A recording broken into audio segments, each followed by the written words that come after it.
Halo, ketemu lagi di video kedua tentang matriks dan SPL ya. Kali ini saya akan bahas apa keterkaitan antara SPL dengan matriks ya. Mungkin sejak SMP atau mungkin sejak SD ya, kalian belajar tentang SPL ya. Yaitu sistem persamaan linear, yaitu yang metodenya kalian kenal sebagai metode eliminasi, metode substitusi ya. Oke, ini contoh adalah sistem persamaan linear ya nih, persamaan linear pertama, persamaan linear kedua ya. Nah, ini cara menyelesaikannya apa? Dengan metode eliminasi, yaitu kalian mengurangkan persamaan pertama dengan persamaan kedua untuk menghilangkan x-nya.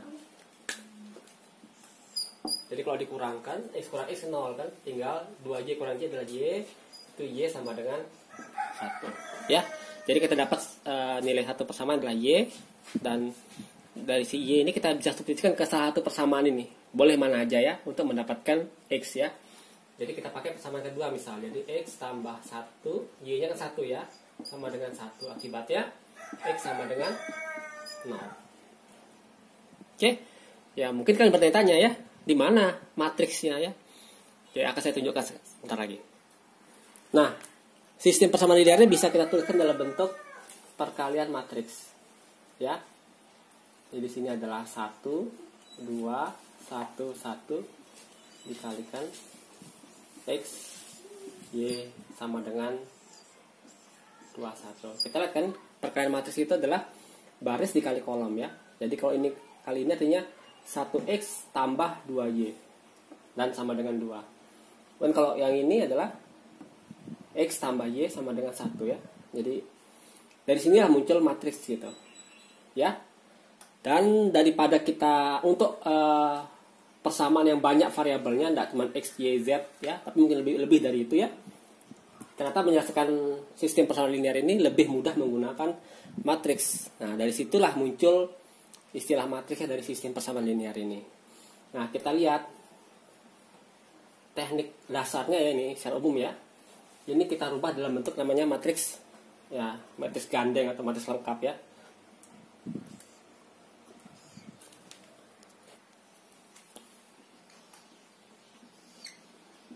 Ini 1, 2, 1, 1. Ini kasih garis atau karena putus-putus garisnya ya. 1. Demikian ya. Nah, kita lihat bahwa persamaan ini kalau dikurangin persamaan pertama dikurangi persamaan kedua, ini seperti mengurangin baris kedua dengan baris pertama. Jadi ini kita namakan baris kedua dikurangi baris pertama ya. Yaitu dapatnya 1, 2 ya. Kemudian akan jadi 0, 1 ya.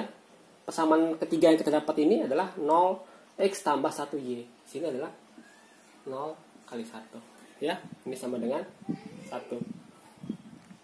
Oke. Negatif 1 ya, karena ini dikurangin ini ya. Kebalik kita, kalau di sini kan yang atas kurang bawah, ini yang bawah kurang atas ya.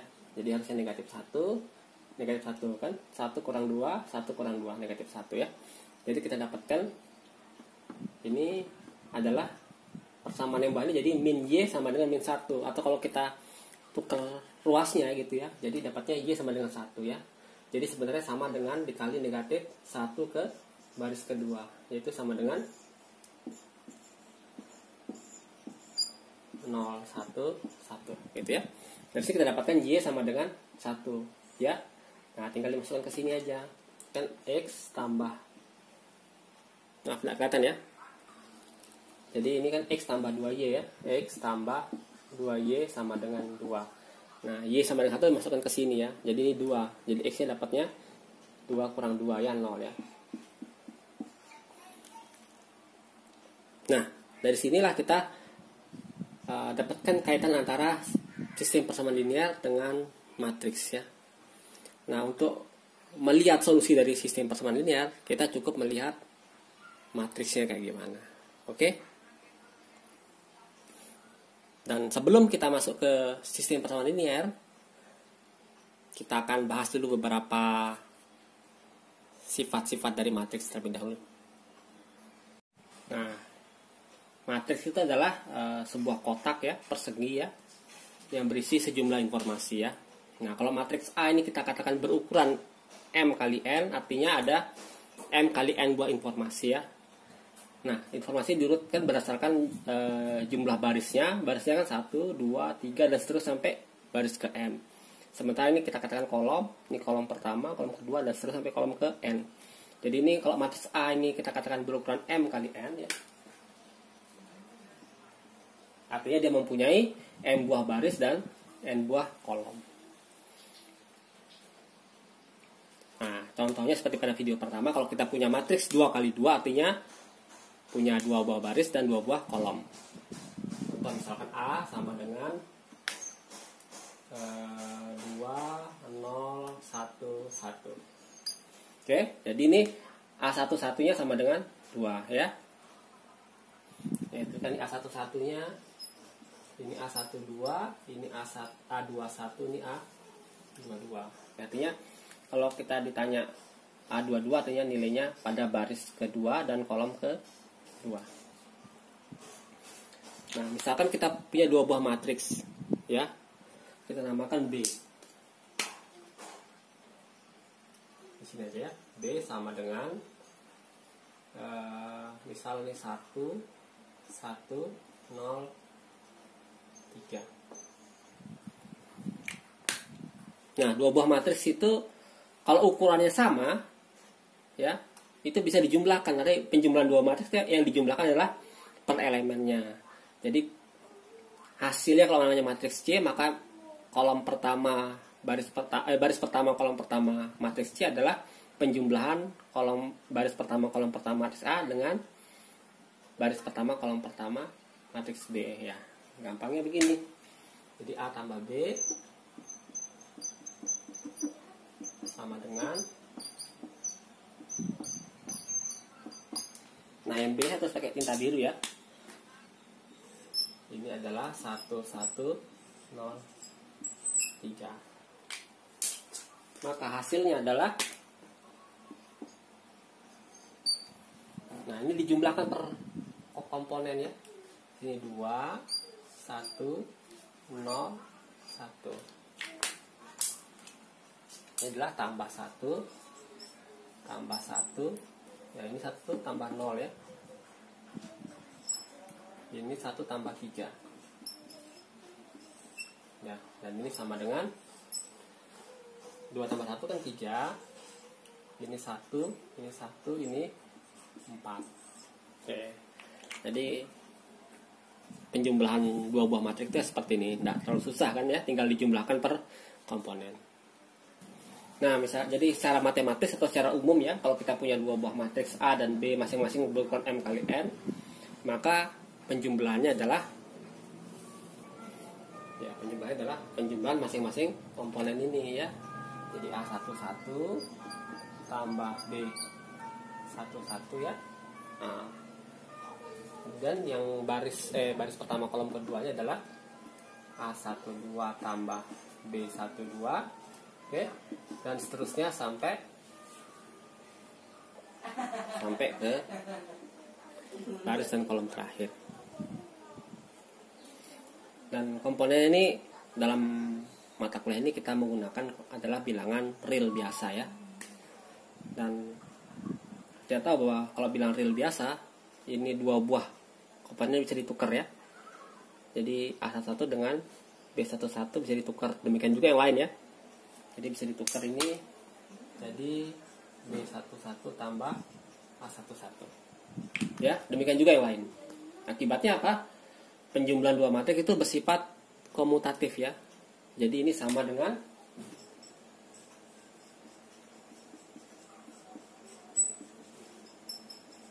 demikian ya. Jadi kita punya satu sifat komutatif ya. Tentu dengan cara sama kalau kita punya 3 buah matriks A, B, dan C, pasti akan berlaku juga namanya sifat asosiatif ya. Jadi mana-mana dijumlahkan itu tidak begitu penting. Dan seperti di bilangan real ada unsur 0 ya, yang bersifat kalau dijumlahkan dengan bilangan apa aja hasilnya tetap jadi bilangan yang dijumlahkan itu ya. Maka di matriks kalau komponennya 0 semua, itu kita katakan matriks 0 ya. Atau kita simbolkan dengan O nanti ya. Nanti saya rekap di belakang. itu bersifat kalau matriks apapun ditambahkan matriks 0, hasilnya akan tetap jadi matriks yang itu ya, matriks sebelumnya. Jadi tidak merubah matriks yang dijumlah oleh matriks 0. Oke. Jadi kalau kita punya 3 buah matriks yang berukuran sama,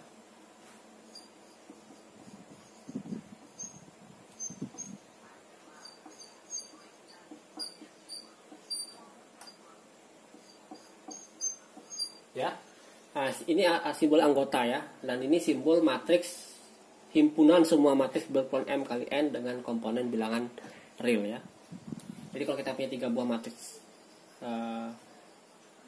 yang berukuran M kali N, kita punya sifat tadi ya. Yang pertama adalah A tambah B sama dengan B tambah C ya. Ini istilahnya adalah komutatif ya.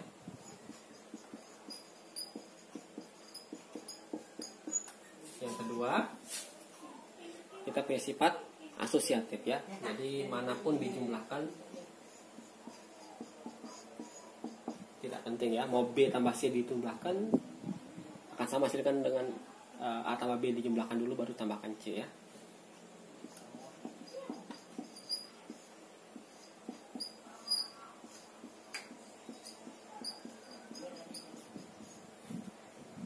Dan yang ketiga adalah punya istilah matematika ada unsur nolnya ya.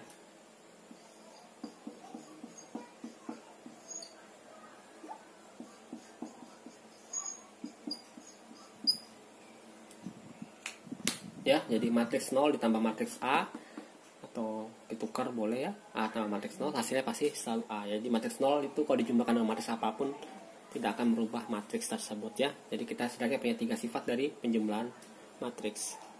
Oke, satu lagi operasi pada matriks tadi penjumlahan antar matriks ya.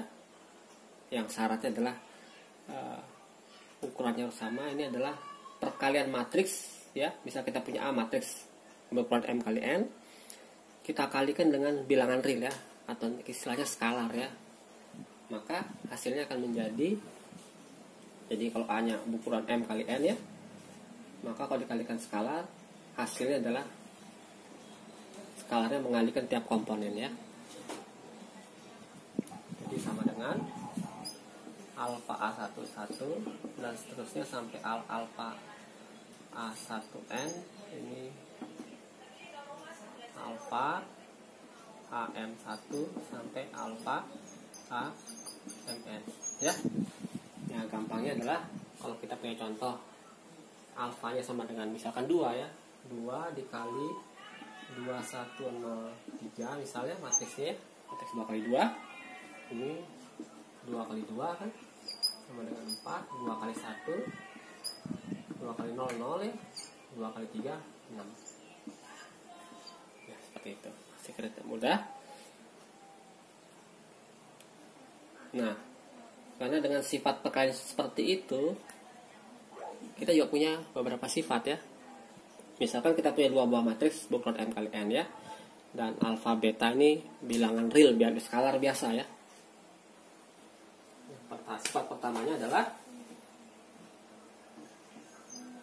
jadi kalau alfa dikali A tambah B itu sama dengan alfa A tambah alfa B ya. Kemudian yang kedua otomatis ya, kalau kita punya alfa tambah beta, 2 buah bilangan skalar ya, dikalikan matriks A hasilnya akan sama dengan alfa A tambah beta A. Oke. Kemudian yang ketiga,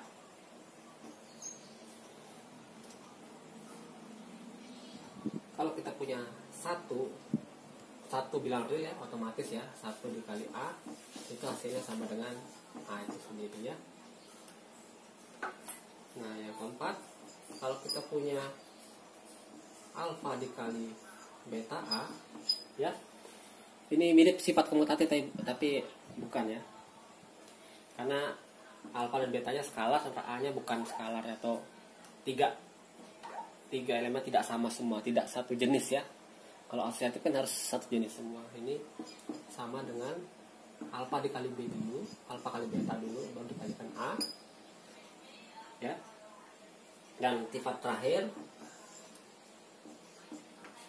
yaitu kalau A ditambah dengan negatif A artinya komponen negatif A ini adalah negatif dari semua komponen di A, ya.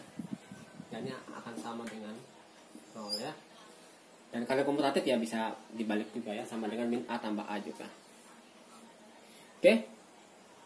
Jadi kita sudah punya setidaknya 8 buah sifat dari 2 buah operasi pada matriks. Nah, kita punya operasi ketiga, ya, dari matriks, adalah perkalian matriks. Tapi ternyata tidak semua matriks bisa dikalikan, ya. Bahkan matriks yang ukurannya sama pun tidak dijamin bisa dikalikan. Konsepnya adalah seperti ini. Kalau kita punya vektor baris dan vektor kolom, ya, misal X vektor baris X1 sampai Xn, ya. Kemudian Y adalah vektor kolom, ya, Y1 sampai Yn. Maka kita bisa mengalihkan vektor X dan vektor Y, ya. Xy itu sama dengan ini X1 kali Y1, X2 kali X2, Y2, dan seterusnya sampai Xn kali Yn. Jadi X1 kali Y1 tambah X2 kali Y2, dan seterusnya sampai Xn kali Yn. Jadi intinya perkalian pasangan begini, ya. Begini, ya. Begitu, ya. Nah, ternyata ini kan kolomnya ada n buah. Ini sedangkan ini barisnya sama dengan n buah juga. Jadi sebenarnya kalau kita punya 2 buah matriks, matriks A dikali B, konsep perkaliannya mirip seperti perkalian vektor baris dan kolom ini, yaitu kolom matriks yang sebelah kiri harus sama dengan jumlah baris matriks yang sebelah kanan, ya. Jadi ini kalau M kali R, ya. Jadi ini jumlah kolomnya R, ini harus sama dengan, bisa dikalikan kalau B-nya harus punya barisnya juga R, ya. Kalikan. Ya. Nah, X ini adalah matriks yang barisnya 1, ya. 1 kali N, sedangkan ini adalah N kali 1. Hasilnya apa? Suatu bilangan, ya, 1 kali 1 ini, ya. Jadi 1 kali N dikali N kali 1 hasilnya 1 kali 1, ya. Itu analoginya, ya. Kita lihat ini. Maka ini matriks A M kali R kali B ukuran R kali N, hasilnya adalah matriks C yang berukuran M kali N, ya. Berarti kan yang diambil ini kan, ini harus sama, ya. Tapi hasilnya adalah M kali N. Ini juga sama. Harus sama dan diambil 1 kali 1. Nah, bagaimana aturan perkaliannya? Aturan perkaliannya sebagai berikut, ya. Oke, saya memberikan contoh saya terlebih dahulu biar lebih mudah, ya. Jadi kalau kita punya matriks 1, 2, 2, 1, 0, 1. Ini matriks 3 kali 2 akan dikalikan dengan matriks harus ukurannya 2, ya. Barisnya 2, ya. Ini adalah 2 kali berapa, ya? 1, 2, 1, 4, 0, 1, 1, 3. Misalnya 1, 0, 0, 1. Ini adalah 2 kali 4. Hasil perkalian adalah pasti matriks 3 kali 4, ya. Karena 2 ini udah seperti ditiadakan, gitu, ya, walaupun. Oke, jadi matriksnya adalah 2, 3 kali 4, ya. Nah, perkalian mirip tadi, ya. Baris kali, ini bukan 2 kali 4, ya. Hapus tadi, ya. Ingat, baris kali kolom, baris kali kolom, ya. Baris kali kolom, ya. Jadi kita di sini punya 1, 2, 3, 4. Ini juga punya 1, 2, 3, 4. Ini 1, 2, 3, 4, ya. Ini 3 kali 4, ya.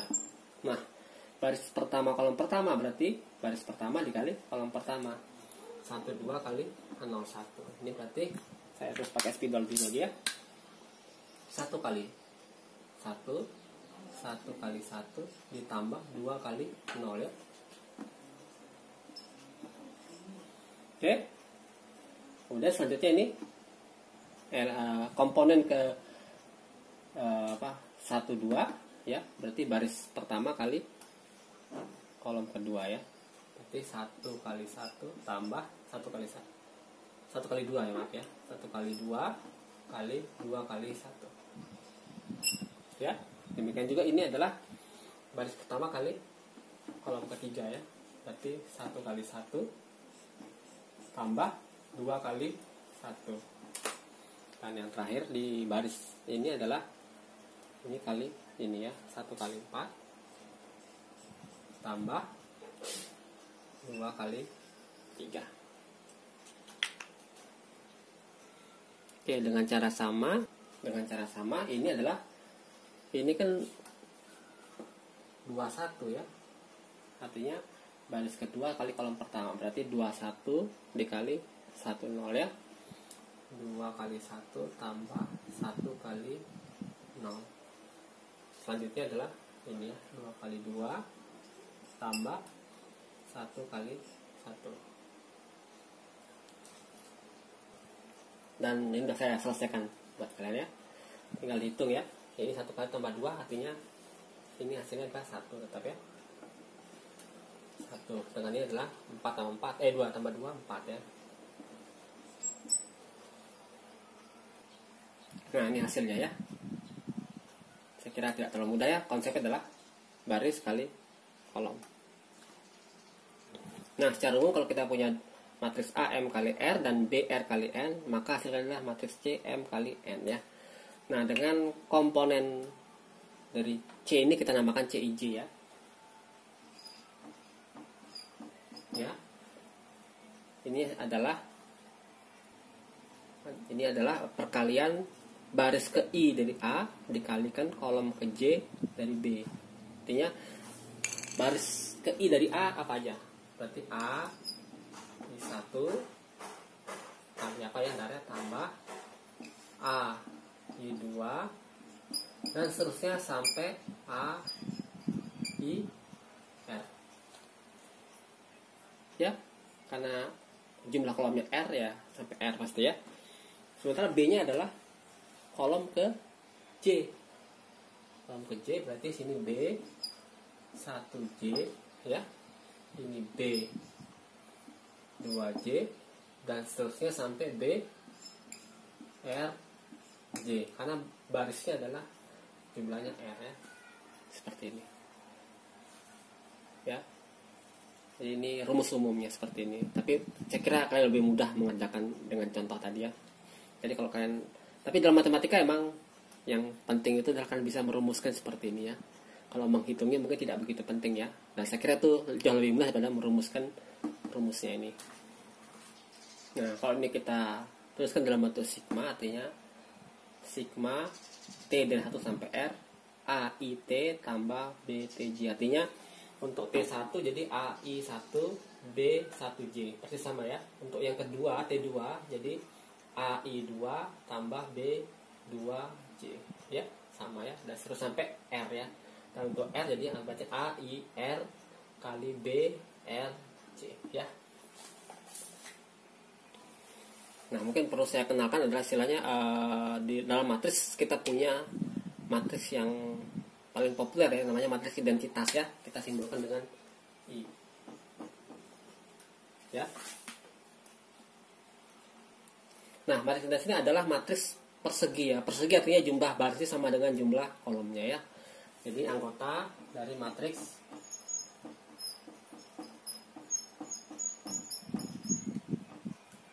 N kali N ya. Jadi jumlah kolomnya sama dengan jumlah barisnya. Untuk mempermudah kita simbolkan dengan IN aja ya. Jadi bahwa ini jumlah baris dan kolomnya sama ya. Adalah matriks yang bentuknya adalah 1 di diagonal 1 ya. Tapi selain diagonal adalah 0 ya.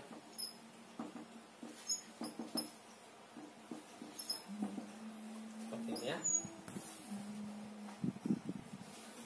Jadi kalau kita punya matriks A n kali n ya, itu adalah matriks identitas ya. Itu jika secara matematis ya dituliskan jika A I J itu sama dengan 1 jika I sama dengan J, dan 0 jika I tidak sama dengan J ya. Secara matematis seperti ini ya. Kalau gampangnya seperti ini ya, di diagonal ini. Diagonal artinya apa? Diagonal artinya I sama dengan J ya. Artinya kalau di identitas berarti harus 1 diagonalnya ya. Jadi secara matematis apa komponen diagonal adalah X dikatakan A, I, J dikatakan komponen unsur diagonal. Jadi ini diagonal kalau I sama dengan J. Nah, kalau kita punya perkalian matriks, kita punya sifat-sifatnya seperti tadi ya. Jadi misalkan A, B, C ini matriks ya, adalah matriks di mana ukurannya tidak saya spesifikkan ya, tapi intinya di mana kalau mereka dikalikan berarti ukurannya itu harus menyesuaikan dengan aturan perkaliannya. Ini punya banyak sifat. Yang pertama adalah matriks I dikali A itu sama dengan A itu sendiri ya, sama dengan baik dikali dari kiri atau kanan itu sama dengan matriks A. Yang kedua, ternyata berlaku sifat asosiatif juga kalau di perkaliannya. Kalau tadi di penjumlahan asosiatif perkaliannya. A dikali BC itu sama dengan AB dikali C. Oke, sifat yang ketiga adalah distributif kiri ya. Jadi A dikali B tambah C ya. Ini kombinasi ya, perkalian penjumlahan itu akan sama dengan AB ditambah AC ya. Yang D distributif kanan ya. Jadi B tambah C dikali A dari kanan itu sama dengan BA tambah CA ya. Yang kelima adalah ini dikombinasikan dengan perkalian skalar ya. Jadi alfa dikali AB itu sama dengan alfa dikali A baru dikali B, atau sama dengan A dikali alfanya dikali B. Oke. Dan sifat ke-6 adalah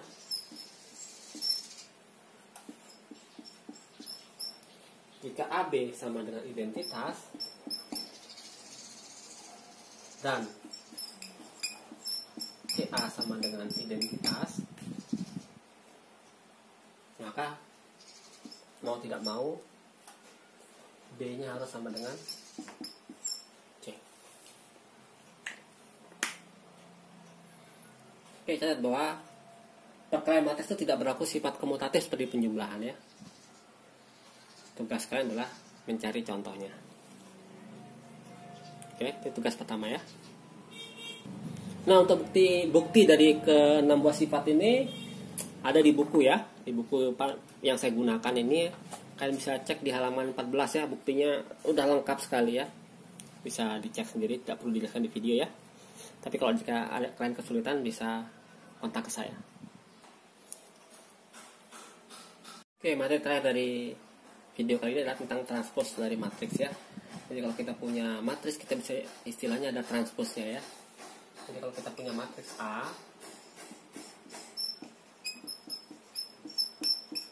ya, berukuran M kali N, maka A transpos itu adalah matriks berukuran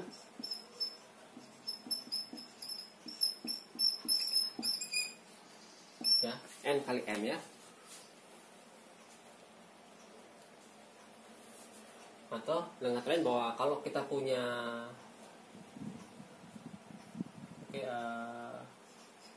AIJ transpose ya. Jadi komponen AIJ transpose ini sama dengan AJI ya. Jadi AJ ini adalah unsur di AIJ ya, matriks A ya. AIJ T itu unsur dari matriks transpose ya. Jadi intinya seperti ini. Jadi awalnya kolom ke I, baris ke I, kolom ke J, menjadi sebaliknya ya. Jadi baris ke J, kolom ke I. Oke, gampangnya ya. Kalau kita punya matriks A itu 2 kali 3, misal 1, 2, 1, 1, 0, 3 ya. Maka transposnya itu adalah, ini matriks 2 kali 3, makanya matriks 3 kali 2 ya. Ketuker ya kolom dan barisnya ya. Awalnya di barisnya 1, 2, 1 baris jadi kolom ya. 1, 2, 1. Ini baris jadi kolom 1, 0, 3. Pada dasarnya perhitungannya tidak begitu susah ya. Nah, merumuskan ini ya mungkin agak susah. Tapi matematika ya, poinnya adalah merumuskan ini. Nah, sama seperti operasi pada matriks, kita punya beberapa sifat mengenai transpose ya. Yang pertama adalah A transpose ditransposkan itu sama dengan A kembali ya, wajar ya. Awalnya baris jadi kolom, ditranspos lagi ya barisnya jadi kolom lagi ya. Terus yang kedua, kalau dijumlahkan kemudian ditransposkan, itu hasilnya sama dengan ditransposkan dulu baru dijumlahkan. Menyenangkan ya. Yang ketiga, kalau kita A dikali A kemudian ditransposkan, ini sama dengan alfa dikali A transpos ya. Jadi alfanya tidak terpengaruh oleh transposnya. Kemudian yang terakhir sifatnya yaitu matriks A dikali matriks B ditransposkan, hasilnya adalah kebalik ya, B transpos kali A transpos. Oke, sekali lagi bukti dari teorema ini bisa kalian lihat di buku panduan ya yang saya gunakan di halaman 17 ya. Buktinya udah lengkap. Oke, sekian dulu untuk materi kedua seri kuliah ini ya. Kita akan ketemu lagi di video selanjutnya.